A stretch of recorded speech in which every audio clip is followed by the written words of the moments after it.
It's time for Security Now, our Pi episode 3.14159. Steve answers your questions, talks about the latest security news too, and explains the difference between ping and ident. It's coming up next on Security Now.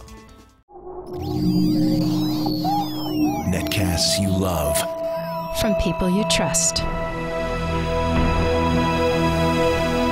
This is Twit.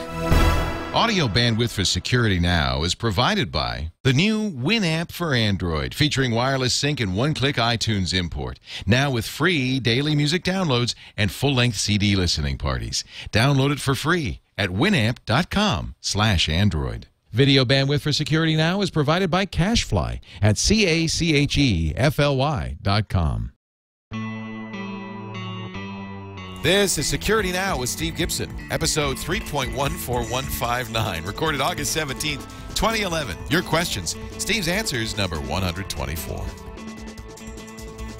Security Now is brought to you by Netflix. Watch thousands of TV episodes and movies on your PC, Mac, iPad, iPhone, or TV instantly. All streamed directly to you, saving you time, money, and hassle. For your free 30-day trial, visit netflix.com/twit. It's time for Security Now, the show that protects you and your friends online from predators and bad guys and hackers. Those two, yes. And here's the man in charge of catching that predator. Actually, no, you don't catch him. You just expose him. Mr. Steve Gibson of grc.com, the Gibson Research Corporation, manufacturer of Spinrite, the world's... Do you call... When you're talking software, I guess you're not a manufacturer. You're a creator. Publisher. Yeah. Also, lots of freebies, and of course, the host of Security Now for 314 episodes, more than 5 years now. Yeah, well, more actually. We crossed into, while 2 weeks ago we did 312, which is 6 times 52. So, or wait, yeah, 6 times 52. We're now in year 7, Leo. What the heck? Yeah, more than 6 years. Wow. More than 6 years. We didn't note that, but wow, that's great. Congratulations. Yeah, and welcome back, by the way, for all of our regular podcast listeners. They know that Tom was hosting for 2 weeks, and you're done with the trial, and so jury duty is over, and that's where the predator came in. It was a online child predator case, which got thrown out for entrapment. But it was interesting. You know, the whole thing happened 5 years ago, and it was in a time when people were really scared of the internet. And there was this perception that the internet was loaded with predators. We've learned since that it's not. But at the time, people were terrified, and I think that's when this happened. You know. Yeah, that's a real good point. I hadn't thought about that. What a difference 5 years makes in internet time is like amazing. We should also mention for our listeners who are used to receiving the podcast on Wednesday evening or Thursday morning, that next week I'll be recording. I'm switching places with Paul again. He's going to take the Wednesday slot, and I'm going to take the Thursday slot. So we will be Windows Weekly will be early, and Security Now will be a day late. That's great, but not $1 short. Thank you for doing that. We appreciate your flexibility. We try not to do that, but Paul's doing a lot of traveling lately. So we have a Q&A number 124 in our continuing series of your questions, Steve's answers. We're going to get to those in just a second. But first, let's get some security updates. Okay, so lots of Mozilla news. Something that I was really glad to see was the announcement that version 7, believe it or not, we were just at 3, then 4, then 5, now 6 is available. We're soon to have 7 late next month, late in September. Version 7, among other changes, will be shrinking Firefox's memory appetite by 20 to 30%. There's a 2-month-old project called MemShrink, which began in mid-June, which has been working on finding and closing memory holes and leaks. One of the developers was quoted saying, Firefox version 7 uses less memory than version 6 and 4 and 5, often 20 to 30% less, and sometimes as much as 50% less. This means that Firefox 7 is faster, sometimes drastically so, and less likely to crash, particularly if you have many websites open at once and or keep Firefox running for a long time between restarts. Well, this is something that I have noticed because I watch memory consumption pretty much constantly. I have like Task Manager open on one part of one of my screens just because I'm seeing this problem. And I've noticed that I'm still on 5, and it's been saying that 6 is available, except that 6 is incompatible with 3 add-ons that I would like to be using. So I'm holding off jumping up to 6 until they catch up. But if I close Firefox, and then I see memory drop like 500 megs, half a gig. And then if I restart it, all the same tabs reload. And I should say that's about 50 tabs that I have open. I love tabs. And then as the tabs load, memory creeps back up again, but only to about maybe half to 2/3 of what it was before. And I have noticed also that if I close tabs, that memory is never recovered. So I'm really delighted that Firefox is the Mozilla guys are going to be addressing this in Firefox, because I've been looking enviously over at Chrome thinking, well, it isn't really quite as tab friendly as Firefox is, and I really like my add-ons. Ghostery is there, but NoScript, as easy as it is over Firefox, is not yet available over on Chrome in the same fashion. So I'm staying with Firefox for now. It's so funny. We're talking about Firefox 4 coming out, then 5 came out, and now 6 is coming out. I guess we should stop looking at numbers, right? Well, in fact, Mozilla is going to be helping us with that. They're taking the version numbers off of Firefox. They've said that they're going to be removing Firefox's version numbering from view completely. It will not be in the About window anymore. The official position is that users don't care about version numbers. Yeah, but we care. Well, wait, we care if the plugins don't work. That's a very good point. I mean, Chrome doesn't trumpet version numbers, but you can always go and look and see what version number you're using. Right. So what's happening is Asa Dotzler, who's one of the developers, he announced in a Bugzilla bug report that the Firefox About dialog will stop listing version numbers, but simply state that the browser checked for an update recently and that the user is running the latest version. Those who want to know what version they're running can consult the About:support window. Oh, okay. So you have to type About:support into the URL, and that'll then bring you lots of details about stuff. So, I mean, I think we're seeing them being influenced by the Chrome model, which is, actually I had a lot of people tweeting they got a kick out of my saying that the Chrome version numbers reminded me of the U.S. debt clock. Because it was just, going all the time, and a big number that just kept changing. Every time we looked, it was different. So a change is coming for add-ons also in the so-called Aurora release, which is available, I think, now in pre-beta. If you put Firefox Aurora into Google, it'll take you to a URL where you can download it. What they're doing is they're going to start protecting us from software which adds add-ons to Firefox without our explicit knowledge and permission. We've often talked, for example, about how you can get toolbars and add-ons added unless you're very careful installing things. And in some cases, you'll add software that won't even ask for your permission or knowledge. So what's going to happen is that starting with Aurora, which is not yet in general release, but it should be soon, especially at the rate that these guys are going, you will be asked to explicitly authorize any add-ons that have appeared in Firefox but you have not yet authorized. When you upgrade to a new version of like a major version, and I'm not sure how they're going to handle this, not showing you the version versus major version. We talked about this a few months ago, saying that you would always be given the opportunity of acknowledging a major version update. So maybe that'll still be the case, but you just won't see it in the About box. You'll have to go to this About:support URL page in order to get that. So I guess that's what's going to happen. But so anyway, so it's good news that anything that is installed without our explicit acknowledgement will not be run. Firefox will say, okay, here's something new. You need to make, you need to give the browser permission to run this, and presumably you could say, whoa, that's not something that I want, and just, decline to accept that, which is, I think, really good. So there's been some controversy over how many flash bugs Adobe has fixed recently. Our friend Tavis Ormandy, who's a security researcher at Google, blogged that he had given Adobe 400, reported 400 flash bugs, although Adobe was counting them as 80.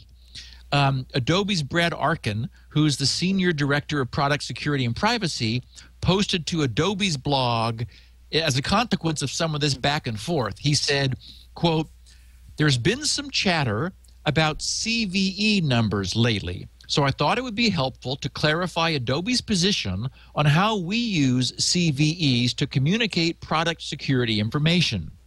CVE.MITRE.org describes them as, quote, international in scope and free for public use. CVE is a dictionary of publicly known information about security vulnerabilities and exposures," unquote. So Brad continues, unfortunately, and I have to say he brings up some good points here. He says, unfortunately, there are many differences in opinion on how CVEs should be used in real-world situations. If there are 4 instances of unsafe buffer usage resolved with a single buffer size check, does that represent 4 CVEs or just 1? If vulnerable code is copied and pasted into multiple products, should the vulnerable line of code be described with a single CVE or 1 unique CVE for each product? How does the answer change if the product is vulnerable because of a linked vulnerable library rather than copy and pasted code? And as he says, the real-world questions go on and on. Yeah, but in the real world, we just care about vulnerabilities. We don't care if it's cut and pasted. It's a vulnerability.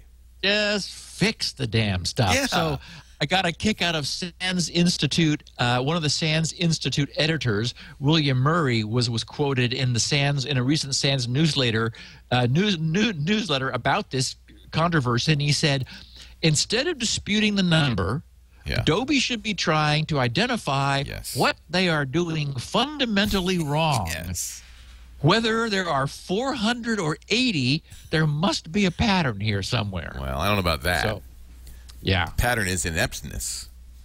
Now, I have to thank Glenn Frazier from tweeting this morning something that just hit the news, because I could see me, SGGRC, getting deluged with people making sure I had seen this and wanting to know what it meant. So I wanted to I wanted to get ahead of this one this time. So thanks, Glenn. AES is still safe. 2 years ago in May, we reported on what's called a related key attack, where some very sharp security researchers had discovered that there was a slight vulnerability in what's called the key scheduling portion of AES. And I covered key scheduling for AES in great detail on a podcast we did specifically about how AES works, where we completely dissect it and look at it. So if anyone's curious, you can go back and find that. As has happened repeatedly and happened again, attacks against crypto things, as Bruce Schneier has famously said, they only get better. They never get worse. So what's just in the news today, which Glenn picked up on and forwarded to me, is an advancement of this such that it no longer requires 4 related keys. It basically is a weakness in a single key, which has a 4-to-1 strength reducing effect on AES key strength. So, for example, it takes a 128-bit key, and since it's a 4-to-1 reduction, that's 2 bits. So it has the effect of reducing a 128-bit AES key to 126 bits. Well, that's significant, but we still have vastly more protection than we need, and AES can run at 256-bit keys, which aren't affected at all. But to bring some real-world scale to this, even with this new attack, so-called attack in quotes, which Snyder has already said doesn't really matter, because Bruce has weighed in. He said, no, this is not he, but the effort to recover a key is still huge. So, for example, the number of steps to find the key for AES 128 is, in decimal, it's an 8 followed by 37 zeros. So to put this into perspective, on a trillion machines that each could test 1 billion keys per second, it would still take more than 2 billion years to recover an AES 128-bit key. So note that large corporations are believed to have millions of machines, and current machines can only test 10 million keys per second.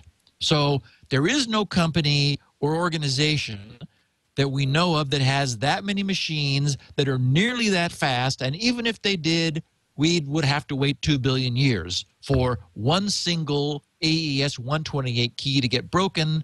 So that's, yes, it used to be 8 billion years. Now it's 2 billion years. So this is, it's worth watching, but I wanted to put everyone's mind at rest. AES has not cracked, but some 2 bits worth of weakness was found, and that's significant, but we still have, as far as we know, the strongest cipher around. Oh, and this is actually out of place, but something about Firefox 5 has been driving me batty, and I just discovered what was going on this morning, and I wanted to let any of our listeners know. We've talked before about how nice it is to be able to float your mouse over a window and use the scrolling wheel in order to scroll that window without having to click on it, to give it current focus, which I think is just super handy. And in fact, one of my favorite little pieces of freeware is called Cat something. I want to say Cat Mouse. Yeah, KATMOUSE. So when I updated to Firefox 5, it sort of stopped working reliably, which I just can't stand it. I love having the inertial scroll and for like moving through web pages. What I discovered this morning is that it is scrolling the wrong tab. I had opened one of Tavis Ormandy's PowerPoint presentations, or maybe the PDF, but it's like paged, and for some reason, as I was closing tabs, I noticed that it was on a different page than I had left it. And so by just experimenting this morning, I realized that successive pages, when they weren't being scrolled by cat mouse visibly, it was a different tab that was receiving the scroll message. So Mozilla, if you guys are listening, I hope you found this or fixed it in version 6. And if not today in version 6, then in version 7 probably by tomorrow morning. So that would be great, because it would be nice to have that fixed. And Leo, yes, you and I talked when iPhone 4 came out about the question of whether Gizmodo was going to be in hot water for publishing that. Right. So I thought I would just mention that prosecutors in California have decided that they will not file charges against the tech blog Gizmodo for its purchase of an iPhone 4 prototype, which they bought, and then I guess Jason Chen, an editor at Gizmodo, was going to potentially be in some hot water for showing us all the iPhone 4, which of course annoyed Steve Jobs to no end. The guys that sold it to him are still in trouble, probably. Oh, yeah, they got prosecuted. In fact, I think they got convicted. Ooh. Yeah. And a San Mateo County assistant district attorney said that the difficulty his office faced in terms of prosecuting Chen was that that Chen and Gizmodo were primarily, in their view, engaged in a journalistic effort to conduct an investigation into the phone, so they were protected by the editorial shield law. Good, thank you. Yes, that was, I think, the right outcome. Yeah, I agree. And, you know, I think it was the right outcome to prosecute the guys who stole the phone. I think that was also the right thing to do. And then profited by selling. Exactly. So, that was a little sleazy. I wanted to acknowledge somebody. Unfortunately, it flashed by my Twitter feed, and I didn't, so I can't give credit where it's due. Someone mentioned that Lion fixed one of my biggest pet peeves about the Mac, which is you can now drag any window border. You no longer need to separately move the title bar and then resize in the lower right-hand corner. It's like, oh, thank you. So for anyone who misses that feature in Mac OS, we have it now, which is really great. And Leo, when I was up there sitting next to Kevin, you and Kevin were talking about how Lion changed the scrolling direction so that it was more like a touch screen. So it was like it was taking you guys some time to get used to it. Right. And I refused to put up with that. So of course you did. But you could change it. Yes, and that I wanted to make sure everyone knew. I just went into preferences, and sure enough, right there is a checkbox saying, return it to the proper way of scrolling. If you're using, as I am, a trackpad, it actually does make sense. You get used to it pretty darn quickly. But I can't say I blame you. And certainly if you're using a scroll wheel mouse, it doesn't make any sense. You really do want to change the setting. And I didn't have a chance when we were up there doing Twit. But so is it the idea of like dragging the page rather than dragging the scroll bar? Precisely. So when I move my fingers up on the track, it moves the page up. When I move my fingers down on the track, it moves the page down. And that's kind of direct drive. It certainly makes sense when you're touching the screen. There's no question on a pad that's what you should do. The issue is it's not exactly direct drive when you're using a trackpad. That's 50-50. When you get to a mouse and you're using a scroll wheel, scrolling down moves the page in the complete opposite way of how you expect it to go. But, you know, gaming has always had this problem. You know, when you do a flight simulator or even just use a look around in a game, there's two different ways to do it. And it's completely analogous to this situation. And it's different strokes for different folks. Some people change that, invert the mouse look, and some people use a standard mouse look. And, you know, you just do what you like.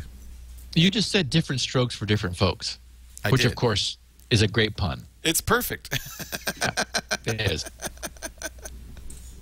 Okay, and last week we did the second in our series on how the internet works while you were in trial, Leo, discussing ICMP and UDP.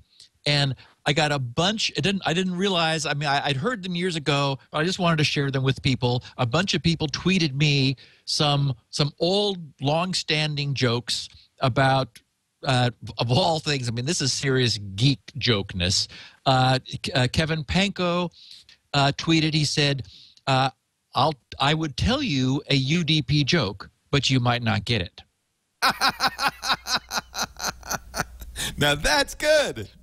That is the geekiest joke. I mean, only geeks would get that, right? Or not, as the case may be. Exactly. I would tell you a UDP joke, but you might not get it.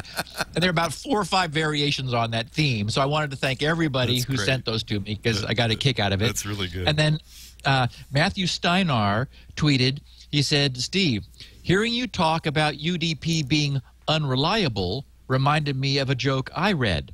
The best thing about TCP jokes is you always get them. So even if you have to retransmit once or twice. One way or the other, you're going to get the joke. Love it. Yes. And I wanted to tell people my plan is next week when I'm up there in person with you, Leo, I am going to unveil this multi-month project I've been working on. What I have been working on, and I did mention it last week with Tom, I've come up with a paper-based cipher. A strong encryption that uses nothing but a piece of paper.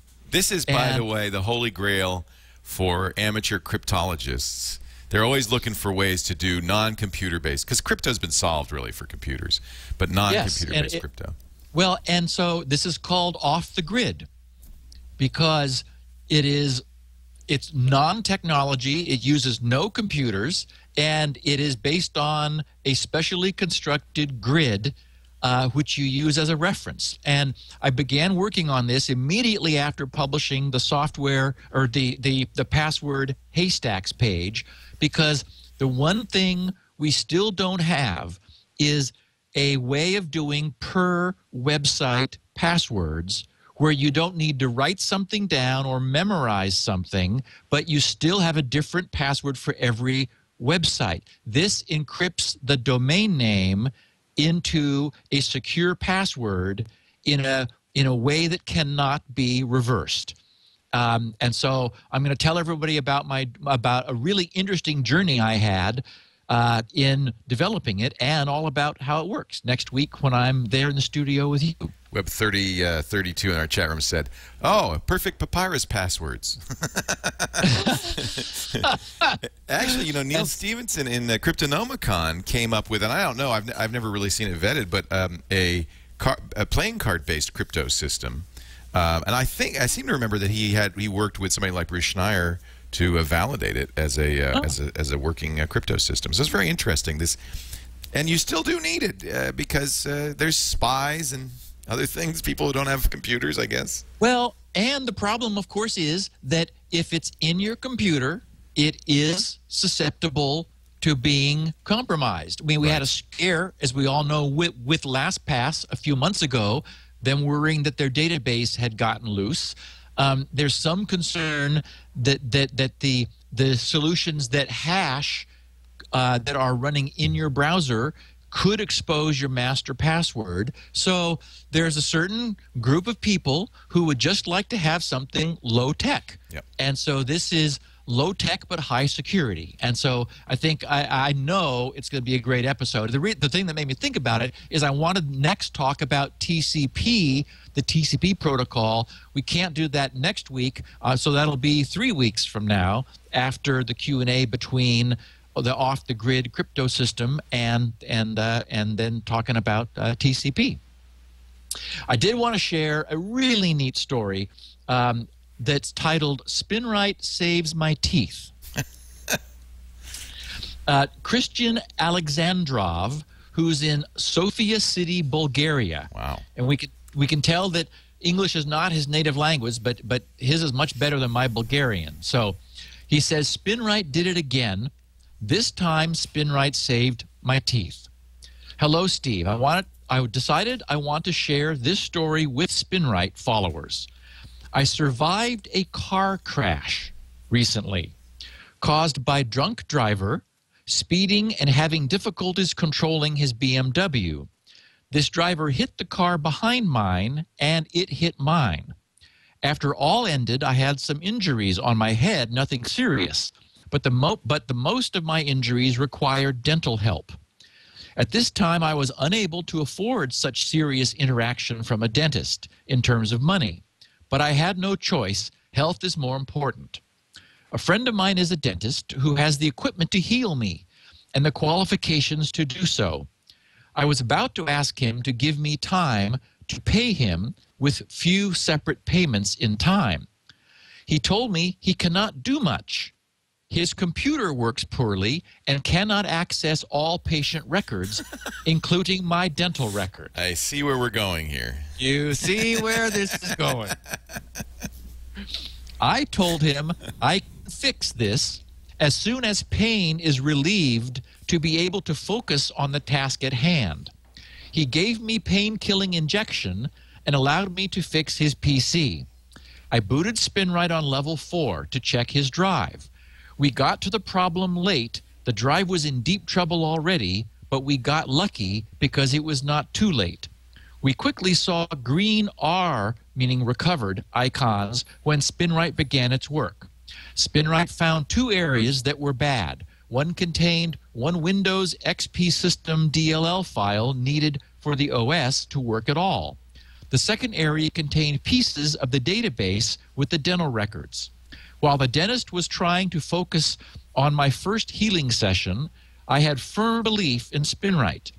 After 2 days of constant work, presumably on the hard drive and not his mouth, I hope. Spinrite completed the hard drive maintenance, reporting that it successfully recovered all damaged areas and marked them as unusable for the drive. On the drive map, I saw 2 green R icons, which was what I was hoping for. I repeated the process.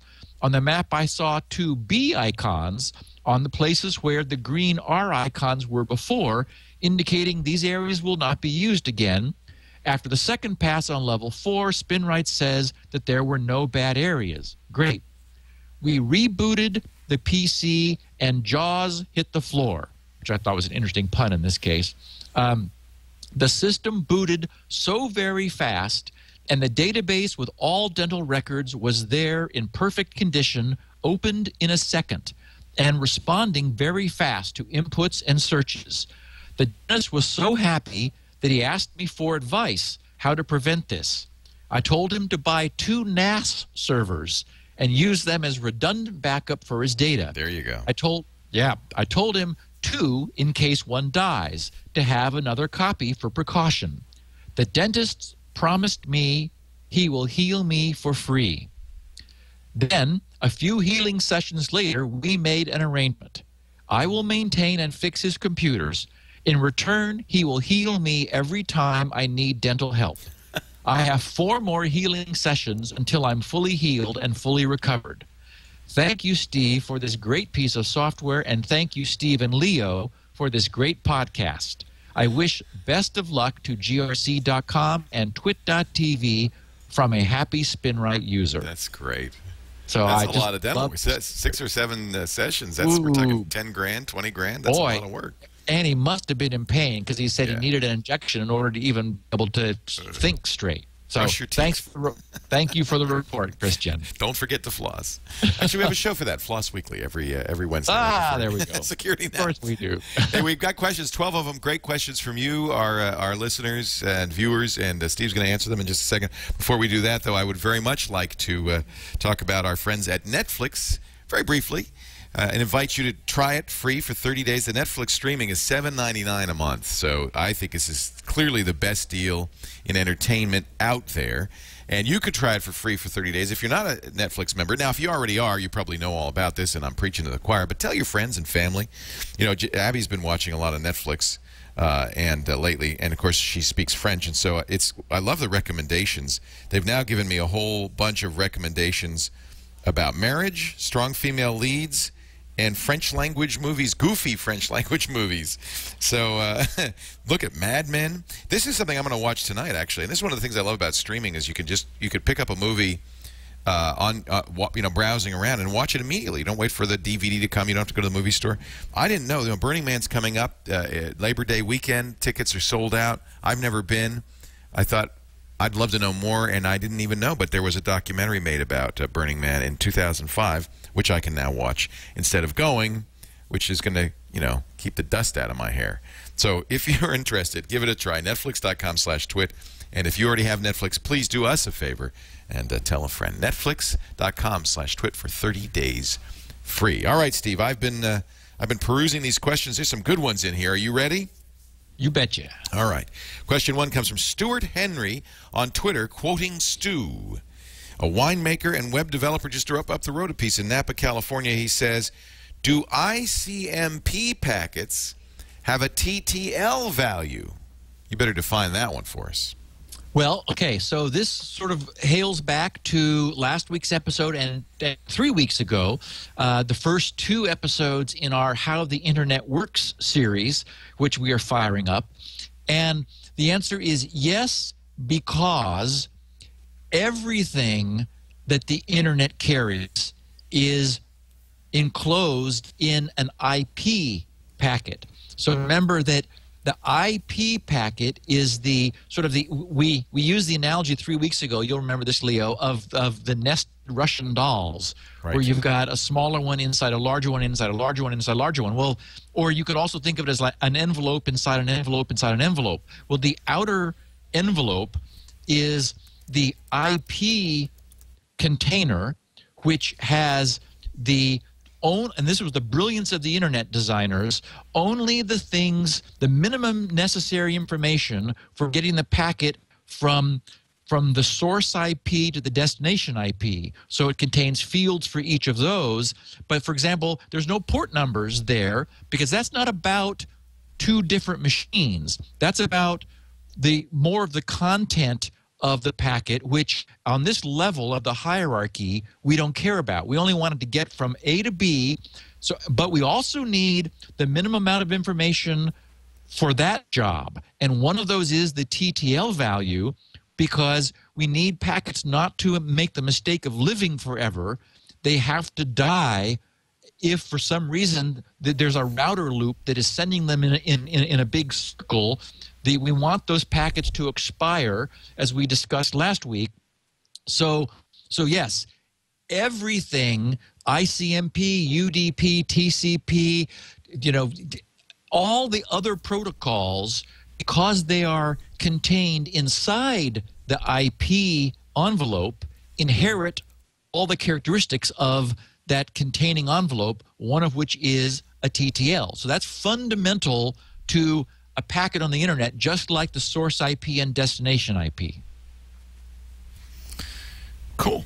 I'm sorry I missed the first two of those episodes. I'll have to go back and listen. Yeah, actually last week I've had a huge amount of positive feedback from people. I guess I don't know, I'm in the zone for these, and we're developing sort of a style that a lot of people like, saying that, gee, they thought they knew how the internet worked until they heard this, and now they really get it. So I really love that. It's the beginning stuff. In fact, somebody sent me an email saying, it was really funny. Just today I got this email saying, you should do more help and how-to. I'd really like to know more about like how operating systems work, how the internet works. And I said, well, check out. I think people, because it says security now, think, oh, well, I'm not interested in security. But you've done so much great basic education in how not only security like crypto works, but how the computers in general work. This is a really great remember series. We did that whole series on the fundamentals of how computers operate from ground zero all the way up, and I think that you couldn't get much better than that. Mike Kowalczyk with question 2 in Montgomery, New Jersey. He's wondering about IP stack vulnerabilities. Steve is a longtime listener. I want to thank you for the great show and for your insightful coverage of all things security. I'm enjoying your series on how the internet works. In last week's episode 313, ICMP and UDP, you discussed the IP stack that resides on all routers and internet-connected devices. My question is, what is there to prevent malware from modifying the IP stack? Just one possible attack that came to mind would be to modify the stack on a router or computer to always decrement the TTL, the time to live, to 0 so that no packets are ever delivered. How is the IP stack implemented, or what's in place to prevent this from happening? Oh, boy. Thanks, and keep up the great work, Mike. Okay, so I haven't really... We've used the term stack, but I've never explicitly defined it. It's the kind of the stack that we talk about in memory, a memory stack, right? Correct, it is not. Okay, that's confusing. It is, and I will discuss it again, not in a Q&A, just because it's an important concept, but it's worth mentioning here. It's a conceptual stack which mirrors the hierarchy of the internet's packets.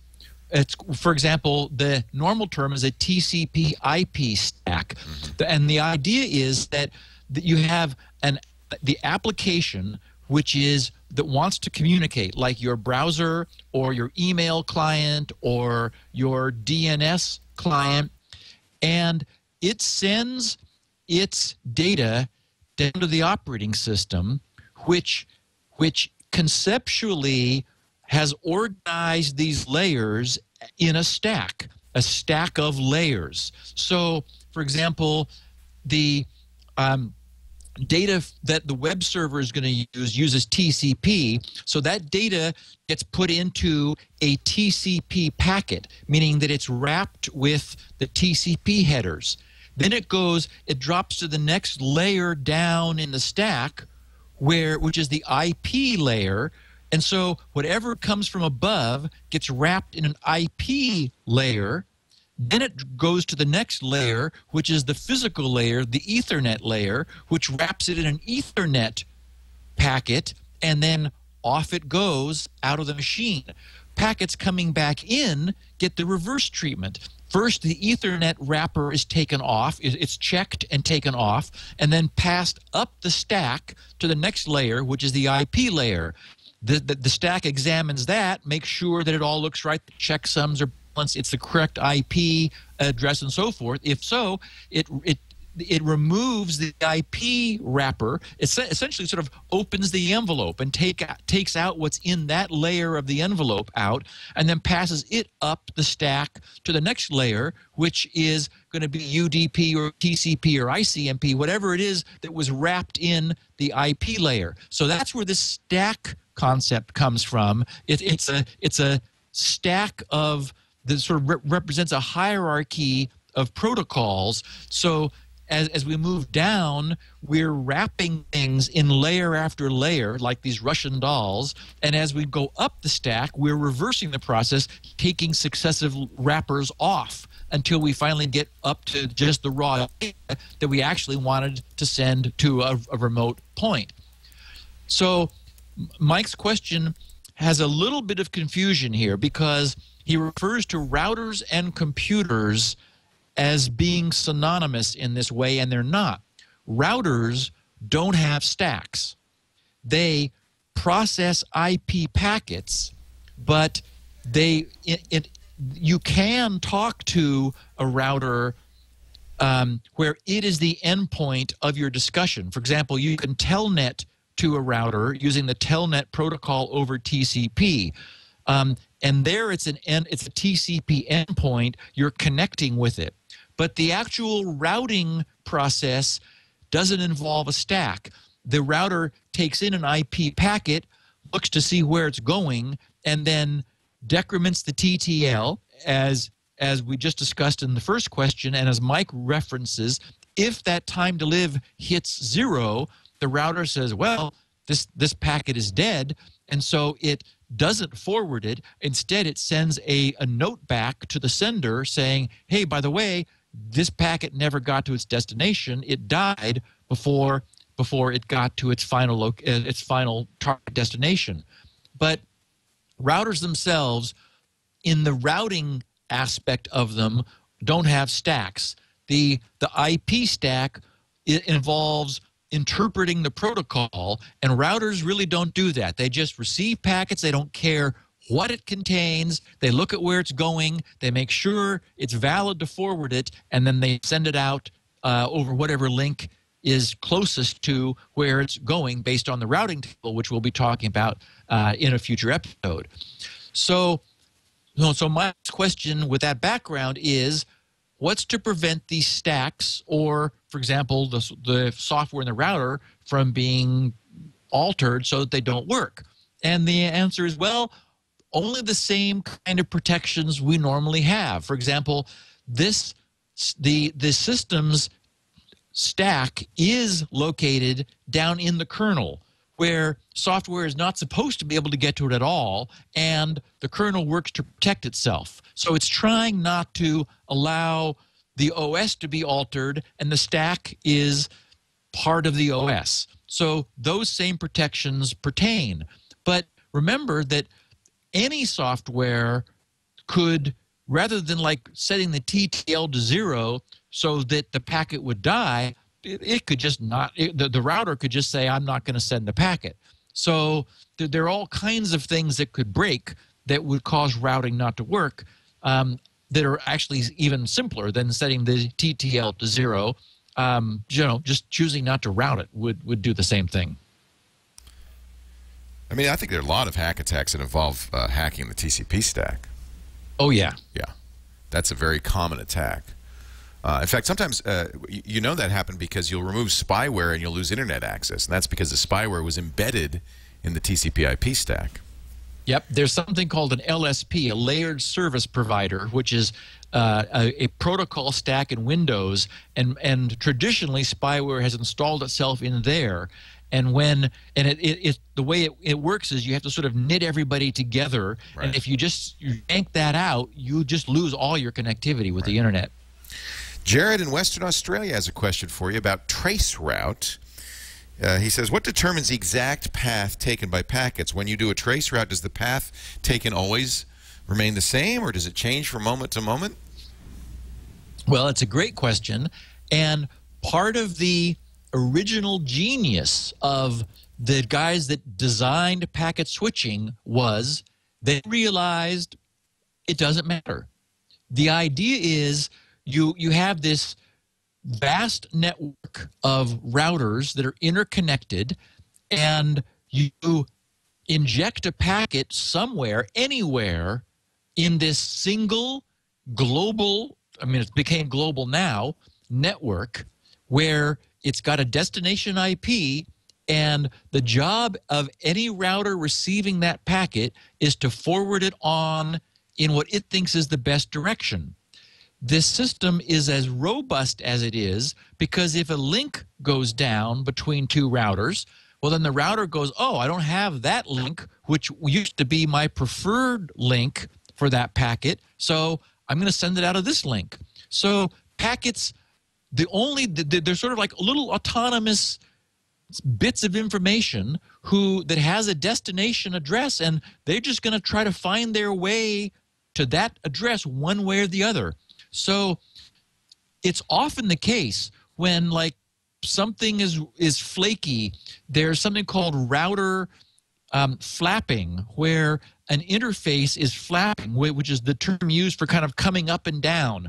It looks good for a second, then something goes wrong, and the link is broken, then it comes up again, then it goes down again, and so network engineers call that flapping. So if you were like doing a trace route over a path that happened to have a flaky link like that, then you might find that from one moment to another, the actual hops being taken along the way would vary. And there's really nothing wrong with that. Everything on the internet works because there really is no notion of the proper path. There's just, we want the packets to get there. Right. And what's really interesting, we'll be talking about this in TCP, is that ICMP and UDP, which are just sort of raw best effort protocols, there's nothing to say that the packets even arrive in the same order. You could send 3 packets out and have, because of interface congestion or a link that goes down, you might have those 3 packets take different routes running over links of different speed, and they could arrive in a different order. So obviously you don't want files being transferred having their blocks of, like their buffers of data arriving in being reordered in a different sequence. So TCP deals with things like out of sequence packet ordering, whereas UDP and ICMP that we discussed last week don't. So the whole network works even if the actual specific path taken varies from one moment to the next, which is just so cool. Question 4, Bill in Michigan asks and reminds, not ICMP, but ident. In 3.13, Steve, last show, you were trying to remember how an IRC server was checking if you were there. I'm sure you were thinking of ident. That's TCP port 113, a port that's usually not stealthed. In fact, I know you know this, Steve, because this was a whole big thing about whether ident ports should be open or not. And not ICMP, which we were talking about at the time. I think that's what ZoneAlarm has had as an adaptive reply. This ident check was also used on SMTP and FTP. To this day, routers may be stealth for every port except port 113 as they try to reduce service calls, since by not replying to port 113, sending mail was causing problems if this ident handshake was timing out. I think that's mostly older clients. I might be wrong. As you recall, you would usually respond with your host and username in the old days of a standard Unix environment. Hope this helps, but you probably have a zillion of these by now. Bill in Michigan, and who's regular in our chat room as Bill_MI. Yeah, and he's actually a regular contributor over in GRC's news groups. That's great. I love Bill. Yeah. Yeah, so thank you, Bill.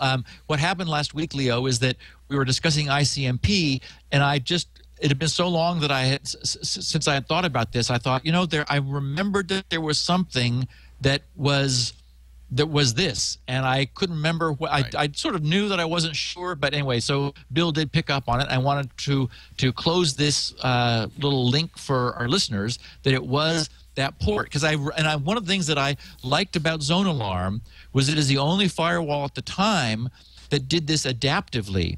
If unsolicited probes to port 113 came in, ZoneAlarm had them as stealth. It would drop the packets. But if you were in the process of establishing a connection, for example, to a remote SMTP server, and the SMTP server pinged you essentially by trying to connect to your ident port, then ZoneAlarm was smart enough to say, oh, this is coming in from an IP that we're in the process of trying to connect to, so do allow that, because we don't want to upset that remote server by having it wonder whether there's really anybody home or not.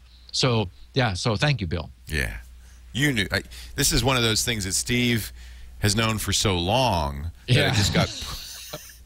It happens to me all the time now. That stuff like, oh, of course I knew that. You knew that because you've dealt with it directly with Shields Up. This was a big issue with Shields Up. Yep. Adam Gilman in Minneapolis, Minnesota has questions about how the internet works. Steve, let me first off start by saying I'm fairly new to security now. Well, welcome, Adam. I've only been watching for a few months now and was first turned on to Twit by Kevin Rose when watching Dignation. Thank you, Kevin. By the way, just a note, Kevin just tweeted this morning that his dad passed away, so our condolences to Kevin Rose. And I've met his dad, and he was a great guy. I was very proud of him. Couldn't have been very old. I don't think he was. Maybe early 60s at the oldest. So probably a bit of a shock. So Kevin, our sympathies and condolences to you. Adam continues, I'm loving your How the Internet Works segment. Most others like this are very high level and boring, but yours is fascinating. You see, we don't do high level here.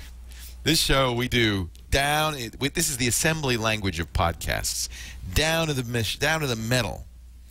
In the last episode, you were talking about packet TTL and routers responding to dead packets. It made me think, wouldn't this be a problem and perhaps a source for DDoS attacks?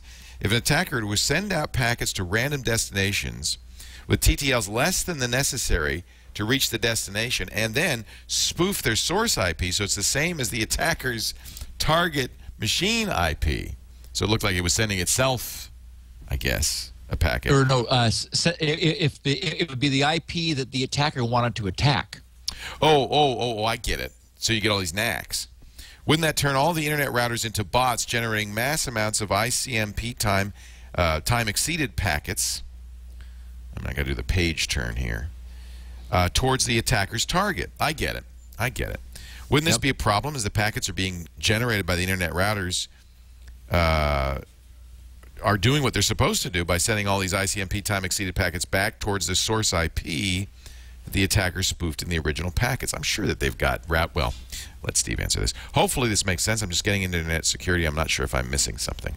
What do you say? He is absolutely right.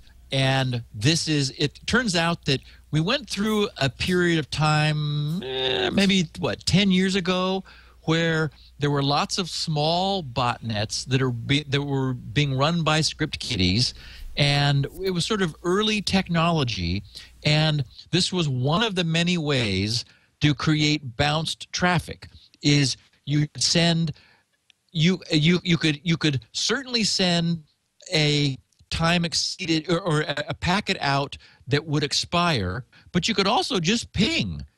Ping generally generates an echo, so you could just, for example, ping routers or destinations, any remote IP that will respond to a ping. You could spoof the source IP so that it looked like it was coming from your attacker, and you'd get in trouble. The other thing you could do was you could try to establish a TCP connection. So you would send a TCP SYN packet to any web server that would send a SYN ACK, and we'll be discussing what all this is, and when we talk about TCP in detail, send a SYN ACK back to the parent source. But if you spoofed the source IP, then it would actually go to your victim. So what happened was it looked like all these different websites were attacking you. So, I mean, this is an example of one of the many ways that bad guys have found over the evolution of the internet to get up to some mischief. And it absolutely does hide the attacker's identity. It requires backtracking to figure out where these things are really coming from. And you can't use the source IP. You have to literally follow the traffic from one router to the next in order to come back. So yes, that's a perfect example of one of the ways that this beautiful technology can and has been abused over and over and over. Question 6, Robert in Pasadena, Texas. I didn't know there was a Pasadena in Texas. Comments that our sci-fi recommendations are excellent. Steve, I just have to say I recently took your recommendations for the Lost Fleet series, and I love it. I'm halfway through the 6th book now, and I only started a week and a half ago. Wow. Do you have recommendations for books of similar style? I could never get into the Peter F. Hamilton books, but I fell in love with the Lost Fleet series. Who writes the Lost Fleet series?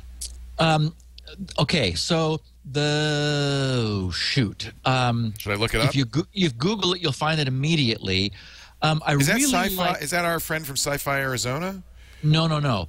This is something that I found because I was looking for book series. Yes, exactly.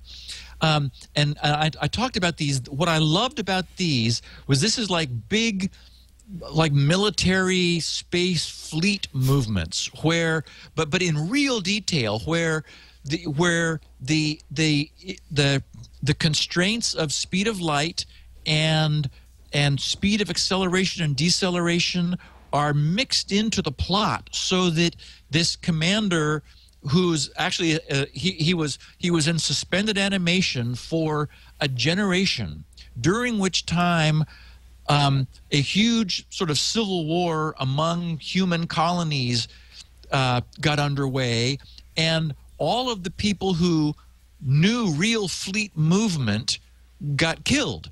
And so he gets found in a life support capsule, and this is, I'm not giving away much because this you get this in the first few pages of the first book, and he's resuscitated, and it turns out that technically he's got seniority because he's an old guy. Exactly. Even though he's still young, he's 150 years ago was he was like in charge of things, and so he remembers how to fight space battles with knowledge that has been lost from the human race. And I have to say, I mean, I really enjoyed these. So I did want to let people know about the Lost Fleet series, but I can sort of understand what Robert means about the Hamilton books. I mean, I love the Hamilton books. I think we wrap up our Q&A with someone who agrees with me. And the next thing I'm going to be reading, as soon as I finish with Freedom TM, will be I'm going to plow into the Galactic Center. No, that's not. I just finished those. The Hamilton. Help me out. You just read those, Leo. We were talking about the Void trilogy. The Void trilogy. Oh, yes. man, is that good. But I do have another series that I really enjoyed that's sort of more along the line of the Lost Fleet, a little easier, a little breezier. I mean, here, Robert, he's been reading. He's in the 6th book after a week and a half. Yeah, First that's pretty of all, Robert, breezy. You couldn't do that with Hamilton. No. And so Robert, slow down because we're going to run out of books for you if you keep reading at this Although pace. I'm looking on Campbell's webpage, and he says the next Lost Fleet manuscript was just turned in. There's going to be another one? Yeah, it's Lost Fleet Beyond the Frontier novel Invincible. Not till May, but it is coming out. And he he's in town right now, or he's in Reno anyway, at the World's SF and Fantasy Convention going on right now in Reno, Nevada. So, well, the Lost Fleet series, if I mean, you could read one, and if it grabbed you, you could know that you've got 5 more following it because, I mean, they're really interesting. So the other series that I really liked also, along the same line, is not like Peter F. Hamilton grade, but it's called Helfort's War, F-E-L-F-O-R-T''S, Helfort's War, and it's a series by Graham Sharp Paul. And Michael Helfort is a newly minted Academy graduate set in the future who happens to be good at stuff. And I will leave it there.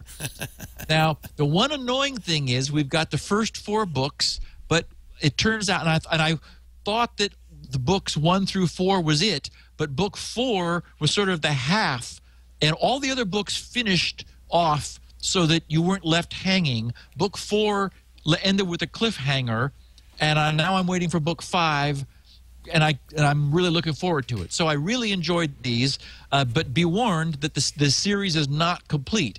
And in the case of the Lost Fleet series, I had to wait for book number 6 but it was worth waiting for to see how he wrapped it up. And now I guess there's going to be a number 7, so I'm delighted for that. Well, it's all stylistic, you know. I mean, I think I'm not big. In fact, whenever Peter F. Hamilton starts doing space battles, I just lose. I can't follow it. I like, and so if you like that kind of thing, then obviously the Lost Fleet series would be great for you. It's just different. What's nice is even within the genre of science fiction, there are many, many subgenres, and you know, whatever you like, there's something for everybody. So that's great. Right. I appreciate. I agree. I appreciate the recommendations. Always looking for something new to read.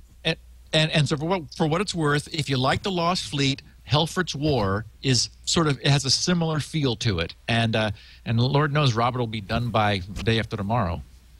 With yeah, the rate he's reading with those 4 books. Question 7, David Taylor, Atlanta, Georgia. He shares some comments about the ICMP ping security issues you talked about. I've been in networking and network security for quite a few years, and the internet backgrounders have been a nice nostalgic reflection on how things got started. From my paranoid security background, I thought I had a few interesting points to some of the comments you made in last week's podcast. You mentioned about the ICMP echo request reply being filtered these days for security reasons. One of the reasons you didn't mention was one that I always considered a pretty neat idea and a strong reason to block ICMP in and out of a corporate network. Someone quite a few years ago came up with a notion of using the ping request reply traffic as a tunneling mechanism. ICMP echo reply request packets can be any size, this is wild, can be any size you like.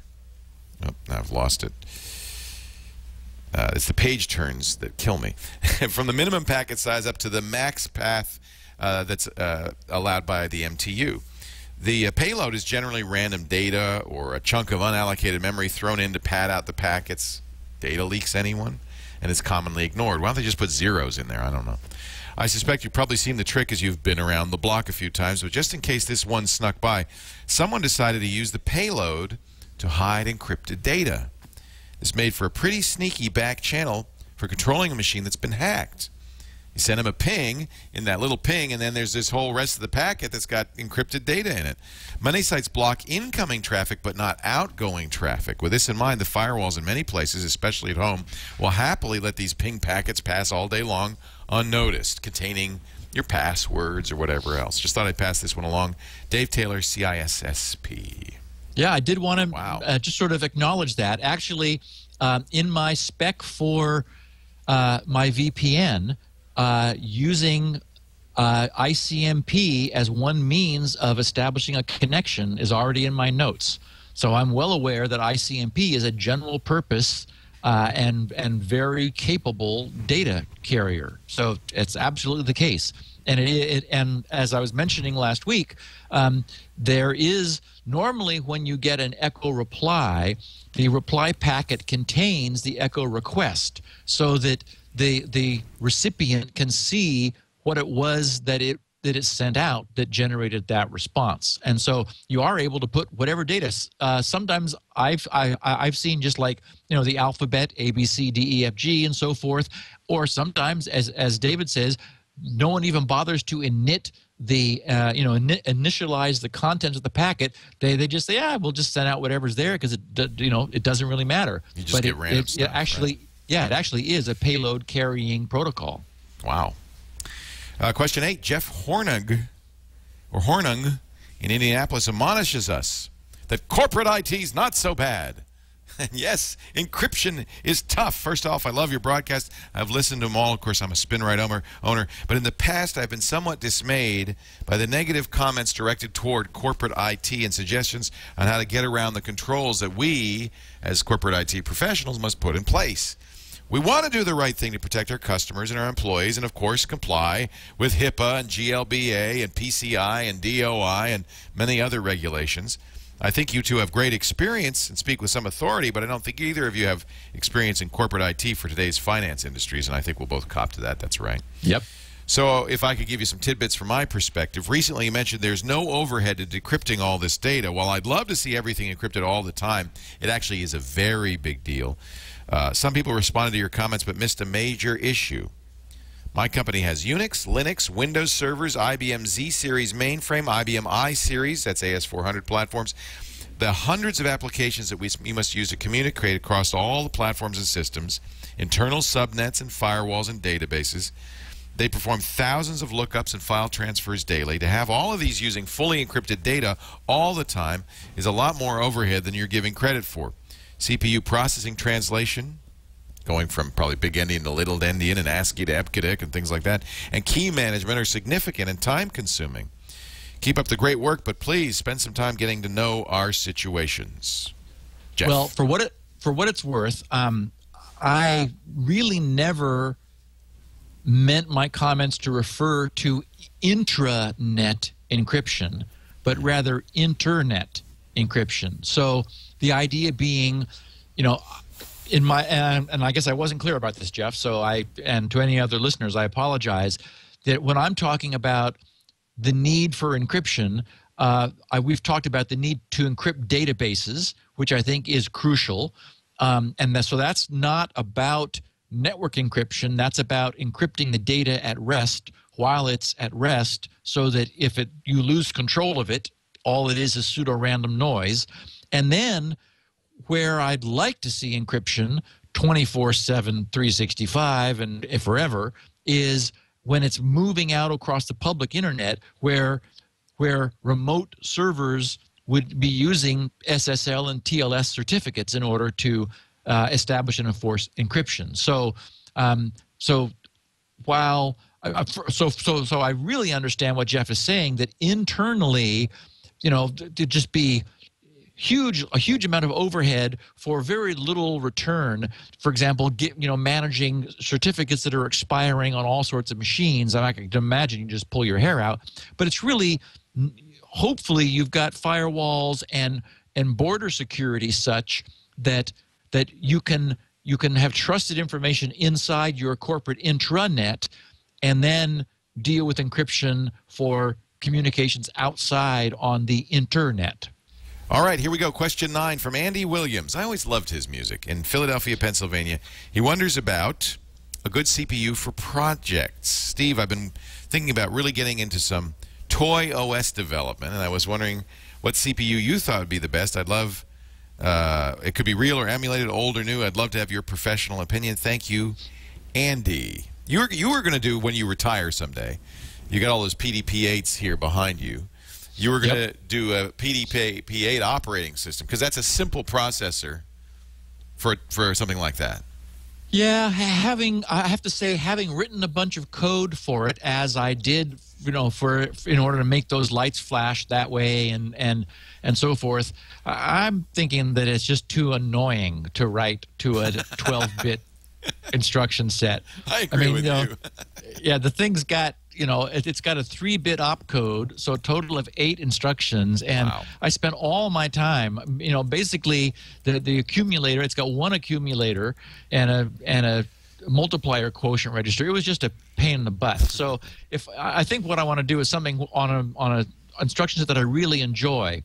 But I did recently survey what was going on with development platforms for like small processors for the infamous portable Sound Blaster project, and I found something that I really like a lot. There, of course, is the Arduino project that I know you and Andy have talked about. You know, Arduino is an interpreter that runs on a number of small embeddable processors. The problem is for me, and it's I think for our questioner and listener, Andy, it probably isn't the right solution because he's talking about toy OS development. Right. What I found is a fantastic little board. It's only $29.95. That is $29.95. Wow. It uses a state-of-the-art ARM Cortex M3 processor. This Cortex M3 processor has 512K of program flash memory, 64K of RAM.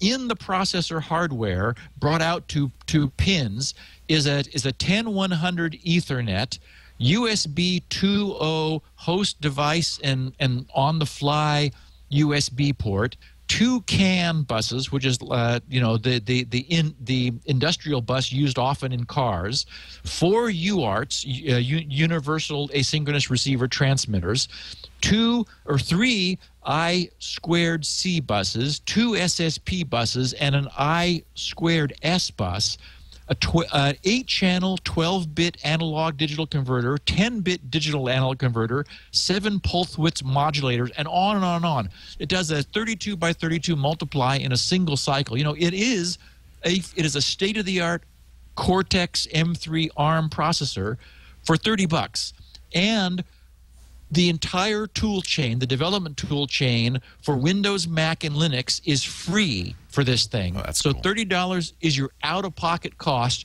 It's got a USB port that you plug into the machine and then just go crazy. And the free RTOS operating system is available for it. So you could start with something on an existing a free real-time operating system platform and then just start playing. So it's what I'm going to be using as the heart of the acoustic experiments that I'll be doing, and I would recommend it for anyone who just sort of wants to play with something. And you can program it in C, C++, or in its own native thumb language. Neat. Yeah. That's a fun thing to do, I think. Oh, yeah. There's so much, you know, I wish life were longer. There's so many cool Oh, and Leo. fun. Gosh, I wish I were 12 right now. Yeah, My no goodness. kidding. Oh. No kidding, all the options. And And yet, I have to robotics. say, you know, we set up the ham shack in the corner, and it's so cool. But one of the hams I was talking to, we're getting a lot of noise, and there's a ton of RF noise in the environment these days. You know, we're downtown, so it could be PG&E transformers, it could be neon signs, it could be the 802.11 in this building, it could be our fluorescent lights. It could, you know, there's so much RF. Yes. In the environment now. And one of the hams was saying, oh, you should have seen it in the 50s. It was quiet. It was calm. Because none of this stuff was out there right then. You know, Interesting. So, in some ways, it might have been better to be kids when we were kids because there were fewer choices. You could build a portable dog killer. You could do a Heathkit, or you could maybe be a ham. Now there's an infinite amount of choices. It's kind of overwhelming, isn't it? Yeah. It's so much fun. And I would love to. Man, I would love to do this. I'd like to do some Arduino projects. I want to do more ham stuff. I mean, it just goes on and on and on. Here's an email from HK Shanghai. He's an expat living in China. A little view on Telex. He says, being an expat in China, I smile whenever you refer to trusting the Hong Kong post office. Whoever they are, we say. But on to the meat of the matter. When you mentioned Telex last week, I was quite excited. There are many ways to get around the Chinese firewall, the Great Firewall of China. VPN will work, proxies, a lot of people use. But Telex, believe it or not, is a new one. It would be cool to set up the Telex application, but I don't have any idea how to do it, and it's not at all clear from the website. Could you help? Any help would be appreciated. Telex would be helpful to get websites like Google+, Facebook, Twitter, IMDb, YouTube, all of these blocked in China. Hulu, too. P.S. with an average network speed of 140 I guess he's saying kilobytes per second. GRC.com loads faster than Google.com in Shanghai, China. You know, I have to, just a little plug for hams. The stuff that hams are doing with data, like PSK31, telex, RTTY. This is exactly what hams do. And China and Asia in general is full of hams, amateur radio operators. Interesting, and hard to block that with hard to block, but easy to track, unfortunately. Good point. You are emitting radiation. Yeah. Yes. So what he's referring to, Leo, is something we talked about during one of the two episodes you missed. There's something called telex.cc. I think that's this website. But I wanted to let HK and anyone else who was wondering know that as far as I know, this isn't yet actually online. This was a paper that a bunch of some security researchers put together that talked about an extremely clever way of intercepting TCP connection setup, that is SSL secure setup, where the nature of the key being negotiated would contain information sort of in an encrypted fashion, so that it provided additional information that allowed somebody outside of the blocking perimeter to reroute your traffic. I don't think it exists in a ready-to-go fashion. I think so far it's just a technical capabilities paper that said, hey, this would work, so keep your eyes open. So certainly if we hear more about it, I will talk about it on the podcast. Really interesting idea. Yeah. There's always Morse code. The original digital. Exactly. Tom Corwin in New York. New York has some additional information on GoDaddy and their EV SSL certs. Steve, it was nice that GoDaddy wrote to correct you on their pricing and that you chose to air it and share it. But there's one important thing they didn't say. $99 for an EV SSL cert is only the price you pay when you first buy that. After that, $250 a year. I had a client for whom I purchased an EV SSL for a cert from GoDaddy. After the first year was up, client was automatically charged $250 for the renewal. I called GoDaddy to ask what was going on, and the GoDaddy rep said, $99 for the first year, $250 for the renewal. I asked, why should I just buy a new one instead of renewing the current one? He said, sure, if you want to go through the validation process again. This made me so mad, I felt like I was being extorted for money and vowed never to do business with GoDaddy again. The $99 price is a total misrepresentation. It's a teaser price. Thought you and the listeners should all know. Yep. So, you and I talked about how upset I was when GoDaddy, without my authorization, tried to reauthorize or tried to renew a certificate that I had allowed to expire. Right. Nowhere on their site was I able to go back and tell them, no, I don't want it expired. And then they complained when they couldn't authorize my card, because fortunately I had used one of those PayPal one-use credit card numbers to buy the cert with GoDaddy. I was just playing around with that PayPal service, and sure enough, it saved me. So, no thanks, GoDaddy. I'm going to DigiCert. Yeah. I still am moving I'm in the process of moving our registrations to Hover from GoDaddy, only because it's, so difficult. But yep. We don't use SSL on any of our sites. Maybe we will. Right. Maybe we should at some point. Finally, Philip Hofstetter in Zurich, Switzerland writes, Peter F. Hamilton, a huge thank you. He says, hi, Steve. After hearing you and Leo praise Peter F. Hamilton's work so many times last December, sorry about that, I listened to Fallen Dragon and was completely blown away. But now, when you brought him up again about 4 weeks ago in the podcast, I finally accepted that I will hopelessly fall behind listening to your show and started in with Reality Dysfunction in its audiobook version. You cannot, he says this in all caps, you cannot possibly imagine how much fun I'm having. This is by far the most enjoyable kind of entertainment I have ever consumed. I haven't read this yet. I got to get this book. This book is so mind-blowingly good I can't even find words to describe it. Thank you, thank you, thank you for the time you took to tell us about these masterpieces, Philip. Wow. I'm a Peter F. Hamilton fan, but this is the original one we were talking about a couple of weeks ago. Wait, you have not read it? No. Oh, Leo. I got to get it. Yeah, I mean, yeah, you've got time. Plenty of time, Steve. You know what I do? I get them on audiobooks, and then I just drive around the block a lot. The Reality Dysfunction series, I think it's four huge hardbacks, great. or eight paperbacks. Oh, great. And it went on a little bit long for me. So, I mean, but if it's an audiobook format, maybe, oh no, Robert said in Texas that he's the guy that reads a book every 4 hours. So these would slow him down. But I don't think this is, unfortunately, I don't think it is on Audible, unfortunately. Some of the older Peter F. Hamilton, they just started putting Peter F. Hamilton on Audible. So, yeah, anyway, for our listeners who have not yet discovered Peter, I recommend Fallen Dragon. It's a standalone novel, really good, gives you a good introduction to Hamilton's style, and then, boy, you're in for plenty of reading if you enjoy his stuff. And I did mention that some of his older stuff would be coming out in print that had been out of print, and I'll try to keep an eye on, let people know when that's available. Shoot, I can't think of the guy's name now.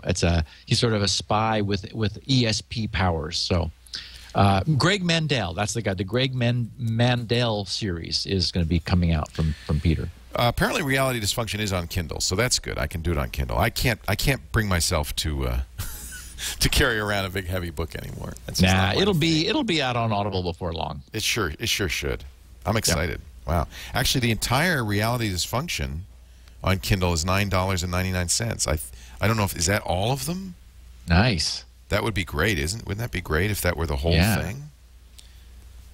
Oh no, it looks like it's just the first one, The Night's Dawn. Oh boy. Oh boy. The Night's Dawn trilogy. Well, I've read the Night's Dawn trilogy. This isn't the Night's Dawn trilogy, is it? Yeah, it is. Oh, well, I've read that. It's also known as, I was sure you had, Leo, it's also called Reality Dysfunction. Ah, I didn't know it was the same name. Yeah, I've read the Night's Dawn trilogy. Yeah, thank God I'm done with that. I know.